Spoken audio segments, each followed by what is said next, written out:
সুপ্রিয় শিক্ষার্থীবৃন্দ, আজকে আমি তোমাদেরকে ঢাকা বোর্ড 2023 সালে আসা আইসিটির লজিক গেটের যে সৃজনশীল প্রশ্ন রয়েছে সেই সৃজনশীল প্রশ্ন নিয়ে আলোচনা করব। তো লক্ষ্য করো, এখানে একটা লজিক্যাল ফাংশন রয়েছে। তো তোমার গ নাম্বার যে কোশ্চেনটা ছিল সেটা ছিল উদ্দীপকে প্রদত্ত লজিক ফাংশনটির সত্যক সারণী তৈরি করতে বলছে, অর্থাৎ এই লজিক্যাল ফাংশনটা থেকে তোমার একটা সত্যক সারণী বের করতে বলছে। তারপরে গহ নাম্বার যে কোশ্চেনটা ছিল সেটা ছিল উদ্দীপকে প্রদত্ত সমীকরণটির সরলীকৃত মান শুধু ন্যান্ড গেট দ্বারা বাস্তবায়ন করতে বলছে, অর্থাৎ এই লজিক্যাল ফাংশনটাকে সরলীকরণ করে সেটাকে ন্যান্ড গেট দ্বারা বাস্তবায়ন করতে বলা হয়েছে। তো প্রথমে আমরা কি করব, তোমাদেরকে গ নাম্বার কোশ্চেন নিয়ে আলোচনা করব, যেখানে বলা হয়েছে ফাংশনটার, এই লজিক্যাল ফাংশনটার অর্থাৎ এফ এর সত্যক সারণী তৈরি করতে বলা হয়েছে। তো এখানে লক্ষ্য করো, আমার এফ কত দেওয়া ছিল, আমার এফ ইকুয়ালস টু দেওয়া ছিল হচ্ছে এ বার BC plus A B bar C plus হচ্ছে A B C bar plus হচ্ছে এ বি সি। তো এখানে লক্ষ্য করো, আমার তিনটা ইনপুট রয়েছে, একটা হচ্ছে এ বি এবং সি, তিনটা ইনপুট রয়েছে। সুতরাং আমরা এখানে কি করব, তিনটা ইনপুট দিব এ বি সি, এবং আমার আরো লাগবে এ বার বি বার সি বার লাগবে, তাহলে আমরা এ বার বি বার সি বার দিলাম। ঠিক আছে, এরপরে হচ্ছে আমার এই টার্মটা বের করতে হবে, এ বার বিসি, এ বার বিসি লিখলাম, তারপর হচ্ছে A B bar C, A B bar C লিখলাম, তারপর হচ্ছে এ বি সি বার লাগবে, এ বি সি বার লিখলাম, এরপর হচ্ছে এবিসি লাগবে, এবিসি লাগবে। এরপরে আমার টোটাল এফ এর মানটা লাগবে, অর্থাৎ এই চারটা টার্মে যোগ করলে যেটা পাবো সেটা হচ্ছে এফ। তো এফ লাগবে, তাহলে আমরা এখানে এফ লিখলাম। এখন লক্ষ্য করো, যেহেতু আমার এখানে তিনটা ইনপুট অর্থাৎ এ বি সি রয়েছে, তিনটা ইনপুট থাকলে তোমাকে সত্যক সারণী তৈরি করার ক্ষেত্রে অবশ্যই নিচে নিচে 8টা ঘর তোমাকে লিখতে হবে। ঠিক আছে, তিনটা যদি ইনপুট থাকে আর দুইটা যদি ইনপুট থাকে সেক্ষেত্রে 4টা ঘর লিখতে হবে সত্যক সারণী তৈরি করার ক্ষেত্রে, যে কোনো সত্যক সারণী, লজিক্যাল সার্কিটে যে কোনো সত্যক সারণী তৈরি করার ক্ষেত্রে। তো আমরা কি করলাম, এখানে নিচে নিচে 8টা ঘর অঙ্কন করলাম, এবং প্রথম ইনপুটটার ক্ষেত্রে 4টা শূন্য 4টা ওয়ান, তারপর দ্বিতীয় ইনপুটের ক্ষেত্রে 2টা শূন্য 2টা ওয়ান, 2টা শূন্য 2টা ওয়ান, তৃতীয় ইনপুটের ক্ষেত্রে হচ্ছে একটা শূন্য একটা ওয়ান, একটা শূন্য একটা ওয়ান। এটা হচ্ছে যে কোনো সত্যক সারণী তৈরি করার ক্ষেত্রে এটা হচ্ছে ফিক্সড। এরপর আমরা যখন এ বার তৈরি করব সেক্ষেত্রে এ এর যে যে জায়গা আমার শূন্য রয়েছে শূন্যের পরিবর্তে ওয়ান, আর যে যে জায়গা আমার ওয়ান রয়েছে সেই ওয়ানগুলোর পরিবর্তে আমরা শূন্য বসিয়ে দিব। সেম ভাবে যদি আমরা বি বার বের করি, বি বারের ক্ষেত্রে এই যে বি এর যে যে স্থানে আমার শূন্য রয়েছে শূন্যের পরিবর্তে আমরা ওয়ান বসাবো, আর ওয়ানের পরিবর্তে আমরা শূন্য বসিয়ে দিব। ঠিক আছে, সেম ভাবে সি বার যদি তৈরি করি, সি বারের যেখানে সি এর যেখানে শূন্য রয়েছে শূন্যের পরিবর্তে আমার ওয়ান, আর ওয়ানের পরিবর্তে আমরা শূন্য বসিয়ে দিব, তাহলে আমরা সি বার পাবো। এরপরে আমরা যে কাজটা করব সেটা হচ্ছে এই এ বারের সাথে বিসি গুণ করব। ঠিক আছে, এখানের যে এ বার রয়েছে সেই এ বারের সাথে এ বিসি গুণ করব। তো আমরা জানি শূন্যের সাথে যে কোনো সংখ্যা, যত সংখ্যাই থাকুক না কেন, সেটা যদি গুণ করি তাহলে তার মান হচ্ছে শূন্য। তো এখানে দেখো, এই এ বারের সাথে আমরা যদি বিসি গুণ করি তাহলে শূন্য ইন্টু হচ্ছে শূন্য ইন্টু এখানে যাই থাকুক না কেন, শূন্য ইন্টু ওয়ান ইকুয়ালস টু গুণ করলে কত বের হবে, 0 বের হবে। ঠিক আছে, তারপর হচ্ছে ওয়ান ইন্টু ওয়ান গুণ করলে আমরা কত পাবো, সরি, এই 0 ইন্টু ওয়ান গুণ করলে আমরা কত পাবো, হচ্ছে 0 পাবো। সেম ভাবে এখানে 1 ইন্টু 0 ইন্টু 1 ইকুয়ালস টু কত হবে, ইকুয়ালস টু 0 হবে, কারণ এখানে একটা 0 রয়েছে, একটা 0-র সাথে যে কোনো সংখ্যা গুণ করলে 0 হবে। তারপর হচ্ছে 1 ইন্টু 1 ইকুয়ালস টু কত হবে, ইকুয়ালস টু 1 হবে। তারপর হচ্ছে 0 ইন্টু 0 ইকুয়ালস টু 0, তারপর হচ্ছে 0 ইন্টু 1 ইন্টু 0 ইকুয়ালস টু হচ্ছে কত, 0। তারপর হচ্ছে 1 ইন্টু 0 ইকুয়াল টু 0, তারপর হচ্ছে 1 ইন্টু 1 ইন্টু 0 ইকুয়ালস টু 0। অর্থাৎ এখানে একটা 0, কোনো টার্মে যদি একটা 0 থাকে এবং সেই 0-র সাথে যদি অন্য দুইটা টার্ম গুণ করা হয় সেক্ষেত্রেও তার রেজাল্ট কি হবে, 0 হয়ে যাবে এখানে।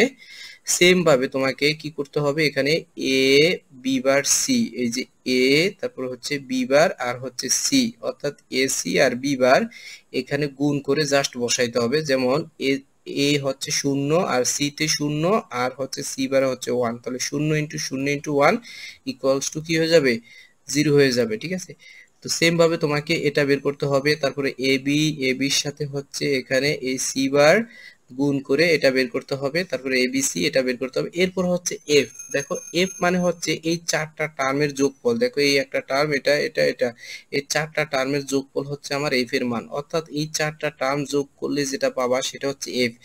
অর্থাৎ এখানে শূন্যর সাথে শূন্য শূন্য শূন্য, এই চারটা শূন্য যোগ করলে কত হবে? শূন্য। ঠিক আছে, তারপরে শূন্য শূন্য শূন্য শূন্য, এখানে চারটা শূন্য যোগ করলে শূন্য, তারপরে সেম ভাবে এখানে চারটা শূন্য যোগ করলে শূন্য, আর তারপরে ওয়ানের সাথে যদি কোনো সংখ্যা যোগ করা হয়, অর্থাৎ লজিক গেটের ক্ষেত্রে ওয়ানের সাথে যদি ওয়ানও তুমি যোগ করো এবং ওয়ানের সাথে শূন্য যদি যোগ করো, তাহলে তার রেজাল্ট হবে কত? ওয়ান।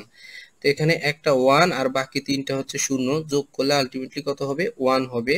সেম ভাবে এখানে চারটা শূন্য যোগ করলে শূন্য, চারটা শূন্য যোগ করলে শূন্য, তারপরে দুইটা ওয়ান আর একটা জিরো যোগ করলে আলটিমেটলি কত হবে? ওয়ান হবে। ঠিক আছে, তো আশা করি তোমরা গ নাম্বার কোশ্চেনটা উত্তর বুঝতে পেরেছো। এখন আমরা গহ নাম্বার কোশ্চেন নিয়ে আলোচনা করব, যেখানে গহ নাম্বার কোশ্চেনে বলা ছিল যে এফ এর সরলীকৃত মান শুধু ন্যান্ড গেট দ্বারা বাস্তবায়ন করতে হবে। ঠিক আছে, তো লক্ষ্য করো এফ এর সরলীকৃত মান যদি আমরা ন্যান্ড গেট দ্বারা বাস্তবায়ন করতে চাই, সেক্ষেত্রে আমরা প্রথমে কি করব? সেক্ষেত্রে আমরা প্রথমে এফ কে সরলীকরণ করে নিতে হবে। তো দেখো আমার লক্ষ্য করো এখানে এফ সমান এই টার্মটা দেওয়া ছিল। তো এটা সরলীকরণ করার জন্য তোমাকে একটা ট্রিক্স ফলো করতে হবে, সেটা হচ্ছে এখানে প্রত্যেকটা টার্মের সাথে একটা করে এবিসি আনতে হবে। আমরা তোমাদের লজিক্যাল ফাংশনের ক্ষেত্রে দেখিয়েছিলাম এখানে তিনটা এ যোগ করলে যে রেজাল্ট আসবে সেটা হচ্ছে এ এর সমান, অর্থাৎ একটা এ এর পরিবর্তে আমরা তিনটা এ লিখতে পারবো যোগ আকারে। ঠিক আছে, সুতরাং এখানে একটা এবিসির পরিবর্তে আমরা তিনটা এবিসি যোগ আকারে লিখতে পারবো। তো এখানে আমরা কি করব? এই জন্য এখানের এই একটা এবিসির পরিবর্তে আমরা তিনটে এবিসি আনবো, প্রত্যেকটা টার্মের সাথে যোগফল আকারে লিখে। দেখো প্রথমে এখানে এ বার বিসি রয়েছে, তার সাথে একটা এবিসি আনলাম, তারপর এখানে এ বি বার সি রয়েছে, তার সাথে একটা এবিসি আনলাম, তারপরে এখানে হচ্ছে এ বি সি বার রয়েছে, তার সাথে এবিসি আনলাম। এরপরে আমরা যেটা করব সেটা হচ্ছে এই দুইটা টার্ম থেকে আমার বিসি কমন যায়, বিসি কমন গেলে এখানে থাকবে এ বার প্লাস এখানে থাকবে এ, এই দুইটা টার্ম থেকে আমরা এসি কমন নিব, এসি কমন নিলে এখানে থাকবে বি বার প্লাস এখানে থাকবে বি, এই দুইটা টার্ম থেকে আমরা কি করব? এবি কমন নিব, এবি কমন নিলে এখান থেকে সি বার প্লাস এখানে থাকবে সি। এখন তোমাদেরকে এই সরলীকরণের ক্ষেত্রে আমরা তোমাদেরকে দেখিয়েছিলাম এ বার প্লাস এ ইকুয়ালস টু কত? 1। সুতরাং এখানে এ বার প্লাস এর পরিবর্তে আমরা 1 বসা দিতে পারি, এখানে বি বার প্লাস বি এর পরিবর্তে আমরা 1 বসা দিতে পারি, সেম ভাবে সি বার প্লাস সি এর পরিবর্তে আমরা 1 বসা দিতে পারি। অর্থাৎ এখানে আমরা পাচ্ছি BC plus AC plus AB. ঠিক আছে, এখন এই লজিক্যাল ফাংশনটাকে তোমাকে কি করতে হবে? হচ্ছে ন্যান্ড গেট দ্বারা বাস্তবায়ন করতে। তো লক্ষ্য করো যে আমার এফ ইকুয়ালস টু কত পাইলাম? আমরা BC plus AC plus AB পেলাম, এটা আমরা পাচ্ছি এফ ইকুয়ালস টু। এখন এটাকে ন্যান্ড গেট দ্বারা যদি বাস্তবায়ন করতে চাই, ন্যান্ড গেট মানে হচ্ছে কি অ্যান্ড গেট প্লাস হচ্ছে নট গেট। অ্যান্ড গেটের কাজ হচ্ছে গুণ করা, অর্থাৎ সেখানে কোনো যোগ থাকতে পারবে না। বাট আমার দেখো এখানে এখানে কি যোগ রয়েছে, সুতরাং এই যোগগুলাকে গুণে কনভার্ট করার জন্য এই পুরো টার্মটার উপরে একটা বার আনতে হবে। ঠিক আছে, একটা হোল বার আনতে হবে, বাট আমরা জানি কখনো একটা হোল বার একসাথে আনা যায় না, আনতে হলে অবশ্যই দুইটা হোল বার একসাথে আনতে হবে। সুতরাং এই পুরো যে লজিক্যাল ফাংশনটা রয়েছে তার উপর আমরা দুইটা হোল বার এনে একটা হোল বারকে আমরা ভেঙে দিব। একটা হোল বারকে আমরা যদি ভেঙে দেই সেক্ষেত্রে কি হবে? এখানে প্রত্যেকটা টার্মের উপরে একটা করে বার আসবে আর এই যোগগুলা গুণ হয়ে যাবে। এখানে এসির উপরে একটা বার, তারপরে এবির উপরে একটা বার, বিসির উপরে আলাদাভাবে একটা করে বার আসবে এবং এই যোগগুলা গুণ হয়ে যাবে আর উপরে একটা হোল বার থাকবে। ঠিক আছে, এখন জাস্ট কি করতে হবে? এখন কিন্তু আমার এটা ন্যান্ড গেটে রূপান্তর করা শেষ, এখন জাস্ট এটা লজিক সার্কিট অঙ্কন করতে হবে। লজিক সার্কিট অঙ্কন করার জন্য প্রথম যে টার্মটা রয়েছে সেটা হচ্ছে বিসি হোল বার।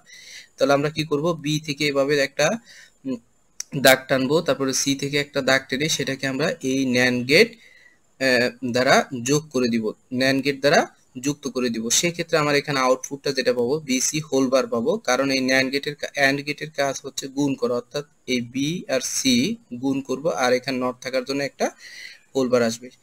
এরপরে আমরা যদি এসি হোল বার এইটুকুর কাজ করতে চাই সেক্ষেত্রে এ থেকে এভাবে একটা দাগ নিব, তারপরে সি থেকে একটা দাগ নিয়ে সেটাকে এভাবে ন্যান্ড গেট দ্বারা যুক্ত করে দিতে হবে। ঠিক আছে, এখানে শুধু ন্যান্ড গেট ইউজ করতে হবে, ন্যান্ড গেট ছাড়া অন্য কোনো গেট ইউজ করা যাবে না, কারণ সময় তোমাকে বলছে শুধুমাত্র ন্যান্ড গেট দ্বারা বাস্তবায়ন করতে বলছে।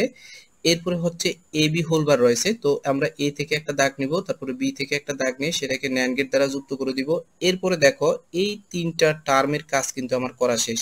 এখন এই তিনটা টার্মকে, এই তিনটা টার্মের উপরে একটা হোলবার রয়েছে, তো এই তিনটা টার্মের উপরে এই হোলবারের কাজ করার জন্য এই তিনটা টার্মকে আবার আরেকটা ন্যান্ড গেট দ্বারা যুক্ত করতে হবে। তো ন্যান্ড গেট দ্বারা যদি যুক্ত করি সেক্ষেত্রে আমার আউটপুট হিসাবে কি আসবে, এফ চলে আসবে। কিভাবে আসছে আমরা লক্ষ্য করি, দেখো এই অ্যান্ড গেটের কাজ হচ্ছে কি, অ্যান্ড গেটের কাজ হচ্ছে ইনপুট গুলাকে গুণ করা, অর্থাৎ ইনপুট একটা রয়েছে আমার বিসি হোলবার, তাহলে বিসি হোলবার ইনটু আরেকটা ইনপুট রয়েছে এসি হোলবার ইনটু আরেকটা ইনপুট রয়েছে কি এবি হোলবার, তাহলে এই তিনটাকে গুণ করলাম, আর এখানে একটা নট থাকার জন্য তার উপরে একটা হোলবার রবে, অর্থাৎ এটা ইকুয়ালস টু আমার কত, এফ।